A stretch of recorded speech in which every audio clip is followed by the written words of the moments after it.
Halo Pedikers.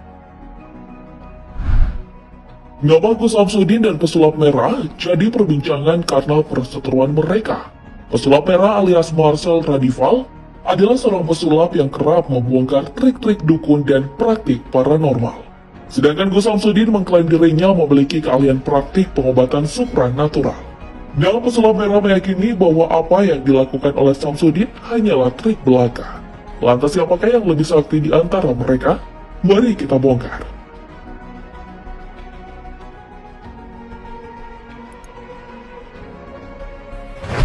Marcel Radival merupakan pesulap dan YouTuber yang belakangan ini viral karena aksinya membongkar trik-trik dukun. Pria yang juga dikenal dengan nama pesulap merah ini kerap membuat konten seputar trik ilmu kebatinan di channel YouTube-nya. Sementara itu, Gus Samsudin merupakan pemilik padepokan Nurzat sejati. Ia dipercaya oleh para pengikutnya mempunyai ilmu supranatural. Nama Gus Samsudin menjadi perbincangan publik setelah peristiwa masa desa Rejoinangun, Kecamatan Kademangan, Kabupaten Blitar, menggeruduk dan melakukan penutupan di padepokan Nurzat sejati. Peristiwa penutupan ini ada kaitannya dengan pesulap merah, yakni dalam peristiwa sebelumnya, saat Marcel dan tim YouTube-nya mendatangi padepokan Gus Samsudin. Sama seperti biasanya, kedatangan pesulap merah bertujuan untuk membuktikan kesaktian Gus Samsudin secara live. Namun kedatangan Marcel justru berujung pada keributan, yang melibatkan tiga pihak, yakni pesulap dan tim, dukun dan pengacaranya, serta kepala desa dan warga sekitar. Dan di video kali ini kita akan fokus dalam perseteruan antara perseteruan pesulap merah versus Gus Samsudin. Masalah antara keduanya bermula saat pesulap merah membuat sebuah konten di kanal YouTube miliknya yang membongkar trik pengobatan alternatif milik Gus Samsudin. Dia juga mengatakan bahwa pengobatan alternatif Gus Samsudin hanya sebuah tipuan dan pembodohan. Tak terima dengan tuduhan tersebut, Gus Samsudin menantang pesulap merah untuk membuktikan ucapannya. Keduanya bersepakat, jika ada salah satu yang berbohong atau melakukan penipuan, maka pihak tersebut harus menutup channel YouTube yang dimilikinya.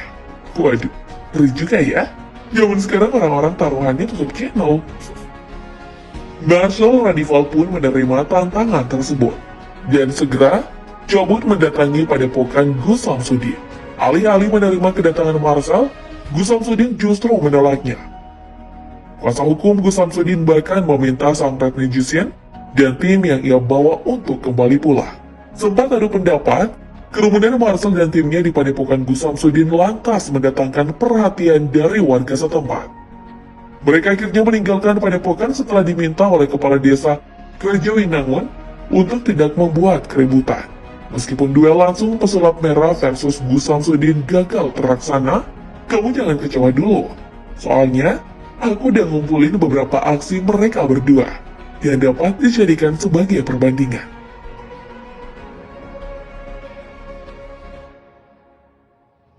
Nama Gus Samsudin dan padepokan Nurzat sejati sebenarnya sudah mulai banyak dikenal warga Blitar sejak 1 tahun terakhir.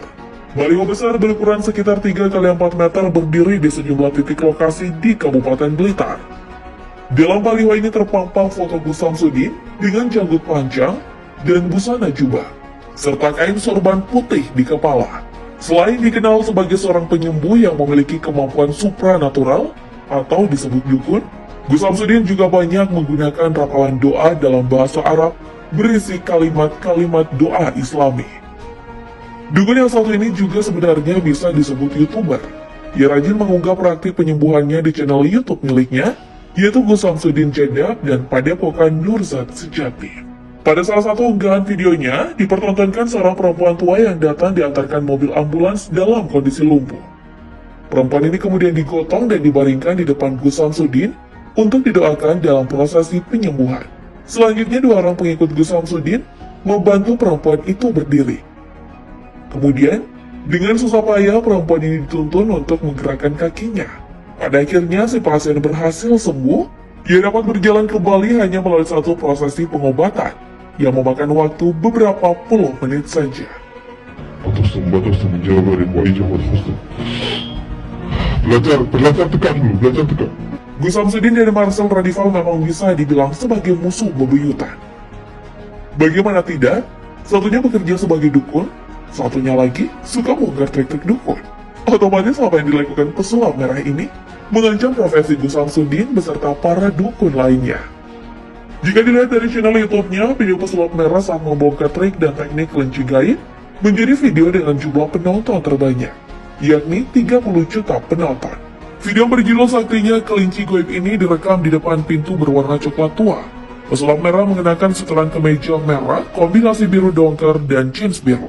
Tentunya tetap dengan ciri khasnya rambut merah. Marcel memegang sebuah properti sulap yang ia sebut kandang kelinci.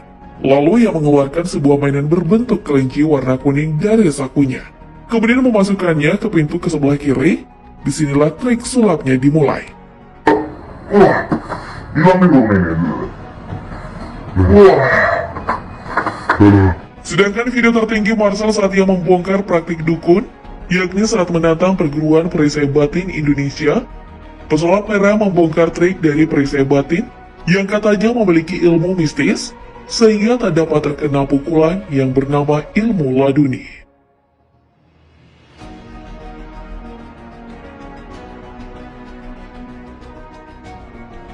Main-main, Marcel pun berangkat ke perguruan tersebut dengan membawa logam mulia seberat 10 gram, yang akan diberikan ketika ia gagal membuktikannya. Menariknya, ketika Marcel melakukan adegan pukulan yang keras dan serius sebanyak 3 kali, semuanya berhasil mengenai sang guru besar perisai batin. Percobaan pertama, lanjut percobaan kedua, dan percobaan ketiga. Sama seperti Marcel, Gus Samsudin juga pernah terlibat duel adu kekuatan dengan dukun lain. Yang videonya diunggah di channel YouTube Padepokan Nursat Sejati. Awalnya terlihat Gus masuk ke dalam gua, lalu ia bertemu dengan seorang dukun santet pemuja Dajjal yang berpakaian hitam. Lantas terjadilah pertempuran yang tak kasat mata, namun dapat dirasakan keduanya. Terlihat dalam adegan pertempuran kali ini, berlangsung sangat dramatis dan menegangkan. Pemimpin Nursat Sejati ini beberapa kali mengalami jatuh bangun, namun ia mampu bangkit kembali dan melawan sang dukun. Pada akhirnya, setelah pertarungan yang cukup keras, para komplotan dukun santet tumbang dan mengakui kekalahannya. Dari beberapa poin pertempuran pesulap merah dan Gus Samsudin ini, menurut kamu yang mana yang lebih sakti? Jawab di kolom komentar ya, Bedekers. Jadi ceritanya, seorang wanita yang mengalami patah tulang, coba untuk disembuhkan hanya dengan disiram pakai air. Lah, dahsyat sekali. Dan luar biasanya di sini, perlahan-lahan, tangan si wanita yang tadinya bengkok udah jadi lurus aja. Nah, gimana menjelaskan hal ini? Dalam channel YouTube Rinku ada 2 teori. Dari penjelasan sisi medis dan dari penjelasan sisi sulapnya. 2 penjelasan ini sama-sama bilang kalau wanita tersebut memiliki kelainan pada tubuhnya. Kelainan tersebut yang dimanfaatkan untuk dijadikan objek permainan. Dokternya bilang sih kalau ada tulang yang gak ketemu jadi bisa didorong naik. Agak bingung sih ya. Kalau menurut Rinku sendiri, wanita ini gak punya tulang di lengan atasnya. Jadi lengan bawahnya ditarik terus dilem. Nah, air yang dipakai menyiram ini yang membuat lemnya perlahan luntur. Agak rumit juga sih. Tapi yang pasti tidak ada penyembuhan patah tulang dengan metode kayak gini ya. Apalagi dalam dunia medis. Gimana kalau kita tukar aja? Di awal kan aku belum kasih tahu caranya memasukkan jarum atau paku ke dalam telur. Caranya gampang kok. Telurnya itu direndam pakai larutan asam biar cangkangnya jadi lembek. Kamu pasti udah tahu kan? Kalau udah, tinggal dilubangin untuk bisa memasukkan paku, jarum, atau cairan berwarna, lalu ditutup kembali dengan diolesin sabun yang warnanya sama. Dan selesai deh.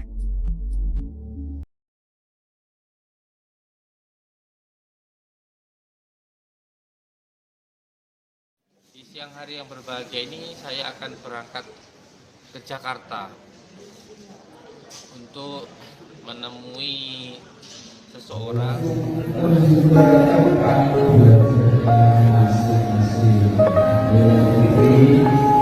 Langsung ke tempat belajar masing-masing yang kita kelas 17 ini.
Wih,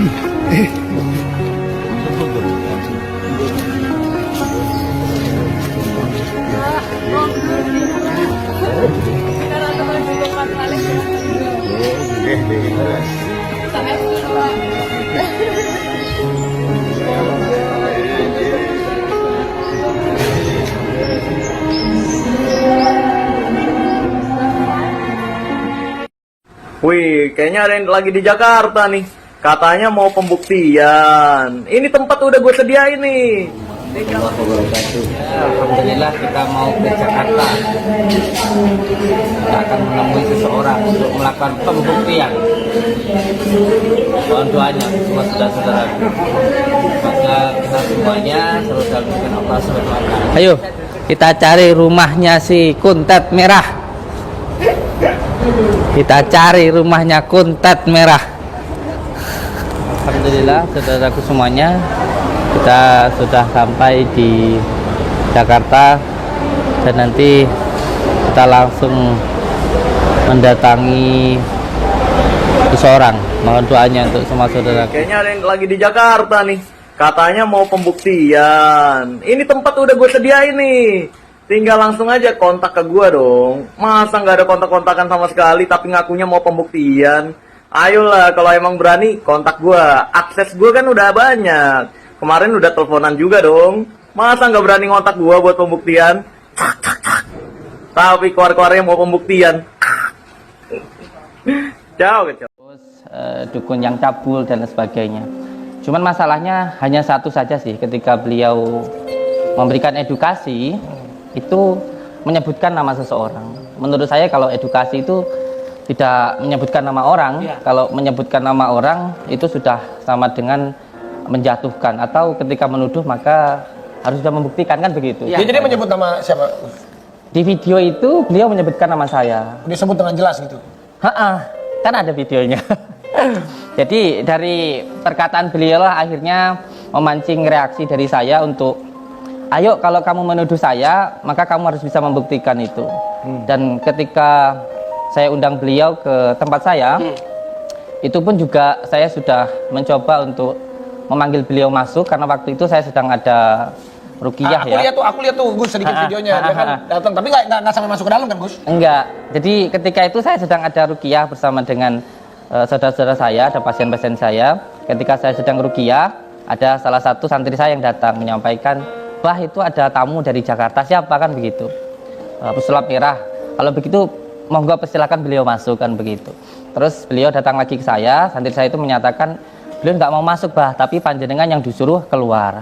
Nah karena waktu itu saya sedang melakukan ruqyah, maka saya nggak bisa keluar. Saya bilang tunggu dulu, kalau saya nanti keluar nanti bagaimana pasien saya, begitu. Akhirnya setelah sekian lama saya keluar. Tetapi ketika saya keluar, di luar sudah ada keributan dari pengacara dan dari kepala desa. Itu udah rame-rame. Itu pengacara Gus itu? Iya, pengacara saya. Terus tapi ketika saya di luar pun juga saya sudah mencoba untuk meminta izin kepala desa. Saya bilang saya pengen ngobrol dulu sama Mas Marcel, begitu. Tapi dihalangi. Terus akhirnya saya bisa bicara sama beliau. Terus saya bilang begini, Mas Marcel, ayo masuk ke dalam gitu. Kalau mau ada pembuktian, kita tentukan waktunya atau kita datangi orang yang terkena santet, begitu. Karena ketika kita mau membuktikan santet tentu harus kepada orang yang terkena santet, seperti itu. Tapi ketika itu beliau buru-buru pulang, begitu, dengan alasan sudah terjadi keributan itu. Saya ngeliat tuh videonya untuk keributan. Tapi jadi urusannya sampai sekarang bagaimana nih urusan Gus sama pesulap merah nih? Iya, karena saya sudah mencoba untuk berkali-kali bertabayun ke beliau. Ayo kalau mau pembuktian kita buktikan di Padepokan atau di luar Padepokan, kan begitu. Saya sudah menjawabkan. Siap untuk membuktikan itu, siap saya membuktikan itu. Saya sudah mengundang beliau. Oke. Bagaimana kalau dibuktikannya di sini, Gus? Kan nggak ada pesulap merahnya. Iya, nanti kapan diundang lagi maksudnya? Gimana, Gus? Gus berkenan nggak kalau misalnya ini kan tabayunnya, nanti si pesulap merah kita undang lagi, dihadirkan bareng sama Gus Samsudin. Kemarin kan dia datang sendiri. Gus datang sendiri. Kalau siap nggak nih tim? Kalau misalnya Gus bersedia aja, kita di sini sekalian kan biar selesai masalahnya. Bagaimana, Gus? Iya. Saya jelaskan sedikit ya. Sedikit. Beliau ini kan backgroundnya adalah seorang pesulap yang biasa menggunakan trik atau hiburan, kan begitu biasanya. Lah ketika beliau ilmunya dari pesulap, tentunya yang digunakan adalah akal pikiran, sen, begitu. Sedangkan saya yang saya gunakan adalah Al-Hikmah atau Al-Quran. Di situ sebenarnya sudah ada perbedaannya dari ilmu sains, pikiran, dan ilmu ghaibiyah. Karena kalau ilmu ghaibiyah itu sebenarnya diimani atau dipercaya, bukan untuk dicoba-cobakan begitu. Kalau gini Mak Gus. Siap. Berarti Gus yang terakhir belum ketemu lagi sama dia, terakhir tuh yang di depan rumah itu? Belum. Nah kalau memang nggak, ya maksudnya kalau kita sih tidak memaksa untuk membuktikannya, maksudnya kalau tabayunnya di sini bagaimana Gus? Ketemu sama dia? Saya tunggu sekarang. Oh, jangan sekarang dia lagi ada job lain kali Gus. Dia ada syuting lain takutnya. Ya kan? Nah, maksudnya kan ketemu ya ini aja boleh berbicara, berdiskusi gitu. Iya. Ini kan sudah menjadi apa ya, orang-orang kan sudah banyak yang menunggu gitu. Siap. Kita juga nggak, bukan. Kapan dia ngomong? Oh, Lu iya. diam. Galak amat kayak mas saya. Dengar gak? Galak amat kayak emak saya.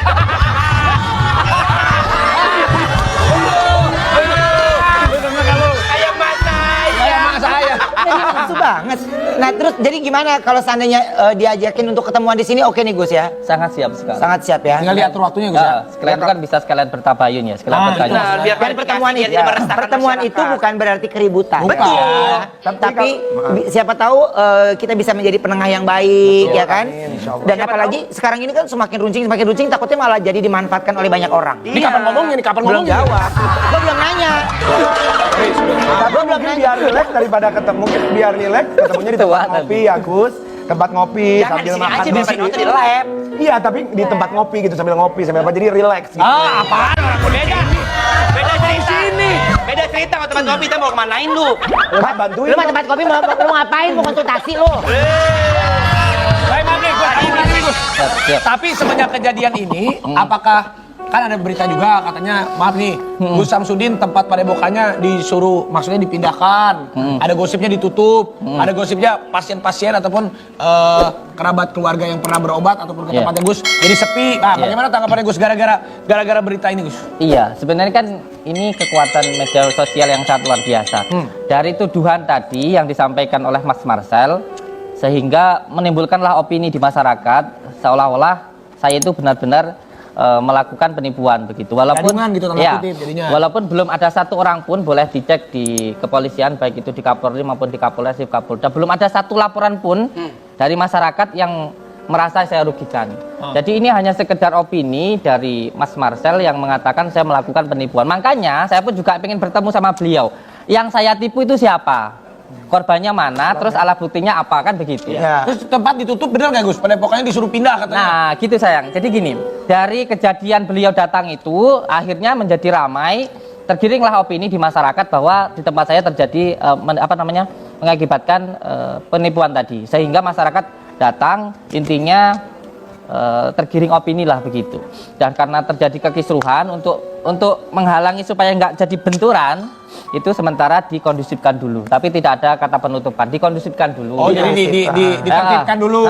Dan saya sebagai warga negara yang mengikuti aturan dari pemerintah tentunya ya mengikuti sajalah. Itu pindah atau gimana Gus? Atau Gus istirahat dulu? Dikondusifkan dulu. Oh, jadi nggak ada, tanda kutip tidak ada praktek dulu gitu ya? Oke. Praktek boleh tapi di luar, jangan di dalam padepokan karena sedang ada benturan ini tadi. Oke. Kekisruhan ini Nah, tadi. pemberitaan yang makin terus meruncing, apa yang menjadi kerugian secara pribadinya Gus sendiri?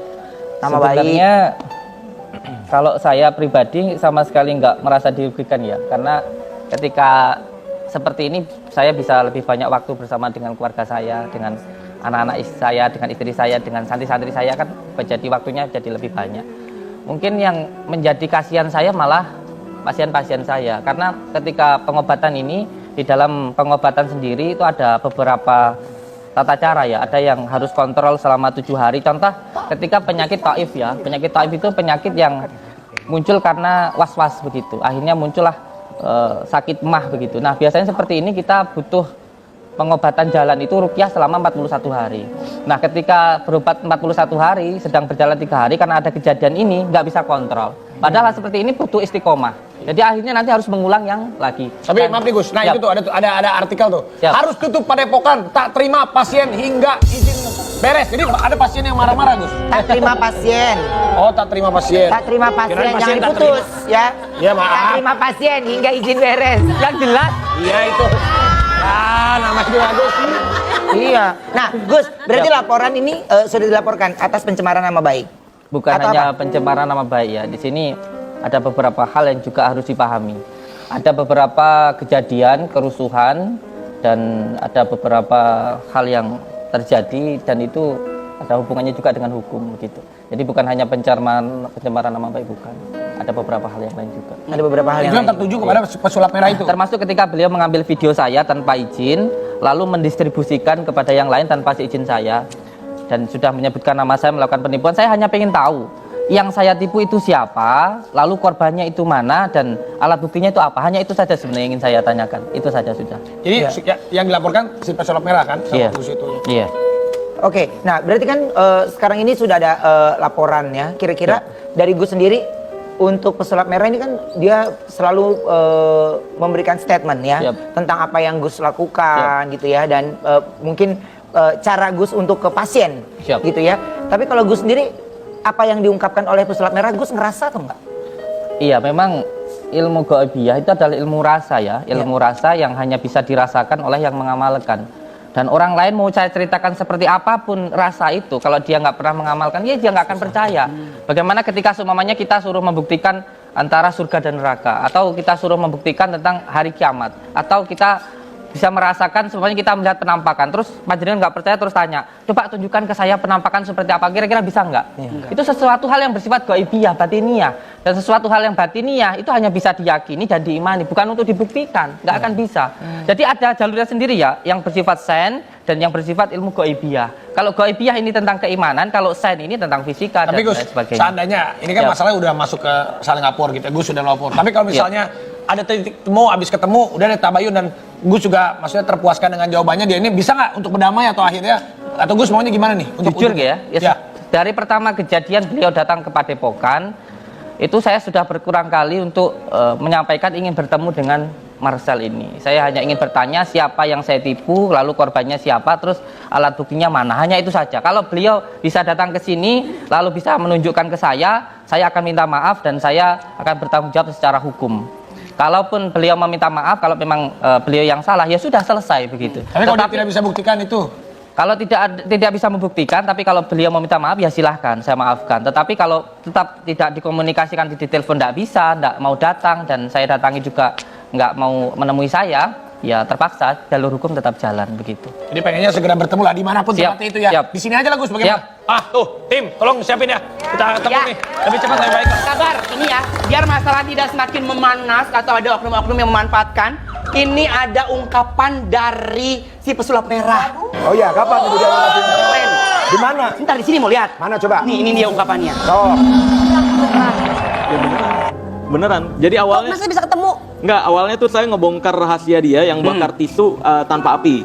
Awalnya saya bongkar di channel YouTube saya, terus mungkin penonton saya ini ada yang ngompor-ngomporin ke sana. Tuh dibongkar tuh triknya gitu. Akhirnya singkat cerita dia buat video lah. Buat video, ya yang di sana tuh yang suka fitnah-fitnah, saya dianggap fitnah. Kalau misalkan emang mau pembuktian silahkan datang langsung gitu. Nggak akan kok diusir, nggak akan dipenjarakan. Dia sumpah demi Allah.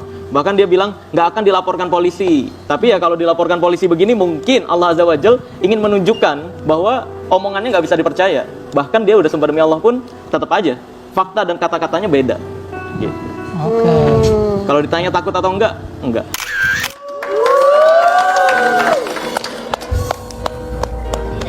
Boleh saya tanggapi? Boleh. Iya. Jadi apa yang beliau nyatakan itu ada beberapa hal yang menurut saya juga nggak pas. Kenapa adanya respon? Tentu karena ada sebabnya. Salah satunya kenapa saya mengundang beliau, karena beliau yang pertama sudah mengambil video saya. Yang kedua, beliau sudah menuduh saya. Maka ketika itu saya memberikan respon untuk beliau datang ke Padepokan. Tetapi pada kenyataannya ketika beliau datang, itu dia nggak mau masuk. Tapi saya yang disuruh untuk keluar. Nah ketika saya di luar, ternyata sudah jadi keributan itu tadi. Dan ketika saya langsung berhadapan dengan beliau, itu beliau tidak mau masuk.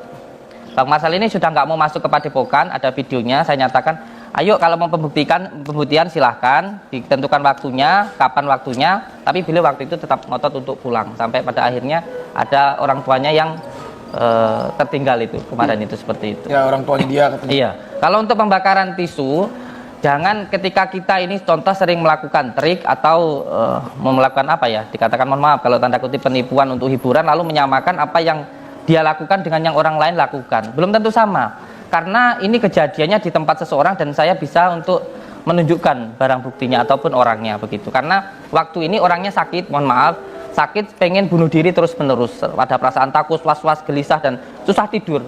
Orang itu susah tidur. Ketika saya datang ke sana ada gangguan yang disebut dari gangguan Abdul Jumud yang biasanya kalau orang Jawa bilang itu yang merah-merah terbang begitu.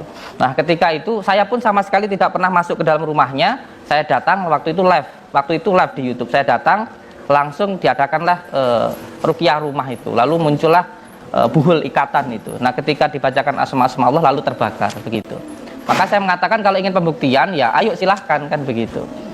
Saya siap untuk melakukan pembuktian atau kalau ingin lebih jelasnya yang bersangkutan bisa dihadirkan baik di pengadilan maupun di sini kan gitu. Jadi ini maaf ya, Jessica ntar ya kita tanya-tanya bentar dulu ini maaf. Kita tadi diam terus bentar Jessica. Ini masih tanya-tanya Gus ya. Iya. Si Ruben nanti nanya-nanya kamu si Ruben. Oke. Tanya dong lu diem aja. Ada berita nanti bakal kita kulik. Ada beritanya. Kalau dia mah gue udah banyak, sabar dulu ini Gus dulu nih tenang. Satu Gus. Intinya Gus tetap maunya ya udah kalau mau ketemu selesaikan ketemu di sini juga nggak masalah ya. Termasuk saya datang ke Jakarta ini ingin bertemu langsung sama Gus beliau. berapa hari di Jakarta nih? Insya Allah 3 hari ya. Ah, masih tuh 3 hari tim, masih Saya ada 3 waktu. hari. Nginep di mana, Gus? Ngapain lu? Ngapain? Mau praktek, mau berobat, Gus. Kita nanya dia nginep di mana. Kalau saya jujur lebih ke ini ke beliau ini saya. Ruben. Bang Ruben. Kenapa dia? Ada sesuatunya ya? Ih, takut. Udah jangan di sini kita bahas lagi ya. Karena rumahnya banyak dikirimin orang itu katanya. Berisik lah. Enggak begitu. Gimana? Penyakit itu sebenarnya kalau non medis bukan hanya katanya ini sihir, santet dan sebagainya bukan. Tapi penyakit non medis itu ada 3. Ada yang karena ain, ada yang karena ketempelan dan ada juga yang karena sihir. Sihir sendiri dibagi menjadi 7. Untuk ketempelan sendiri itu karena 4 hal. Karena tempat, nasab, tidak taat maupun maksiat. Jadi Maksiat mungkin. enggak.